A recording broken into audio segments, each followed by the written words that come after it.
ఇక్కడ ఈ ప్రాంతాల్లో రాకుండా చూసేలాగా విజన్ ఉండాలి. అది పేపర్ మీద కాదు, ప్రాక్టికల్గా ఉండాలి. కానీ చంద్రబాబు గారు అధికారంలోకి వచ్చారు అంటే ఆయన స్టైల్ ఆఫ్ ఫంక్షనింగ్, ఇంకా ఒక విజన్ డాక్యుమెంట్ రూపొందించడం. ఇప్పుడు నిన్న ఆయన అన్నారు 95 నాటి పాలన మళ్ళీ గుర్తు చేస్తాం అంటే ఒక రకంగా ఆకస్మిక తనిఖీలు ఉండేవి నేనున్నప్పుడు. జగన్కి చంద్రబాబుకి వ్యత్యాసం చూపిస్తున్నారా? మళ్ళీ బాబు గారు వస్తే ఇవన్నీ అంటే నేను వస్తే మళ్ళీ ఇవన్నీ చేయబోతున్నానని చెప్పి అక్కడికి కలెక్టర్కి ఒక సంకేతం ఇచ్చారు. మంచిదే, అది నేను ఆశిస్తున్నా.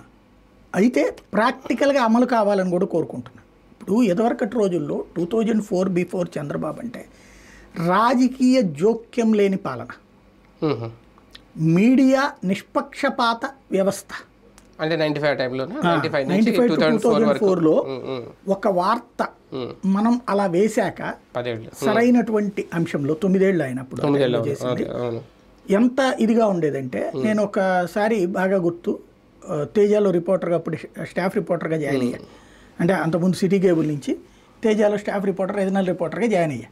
ఫస్ట్ ఐటెం రాయాలన్నప్పుడు అప్పుడే తెలంగాణ ఇన్సిడెంట్స్ నడుస్తున్నాయి. ఏది టీఆర్ఎస్ పుట్టింది అప్పుడే, 2000 సంవత్సరంలో టీఆర్ఎస్ పుట్టింది. నేను ఆ టైంలో హైదరాబాద్లో ఉన్న 2001లో నేను 2000 ఎండింగ్లో నవంబర్కి తేజాలో జాయిన్ అయ్యా.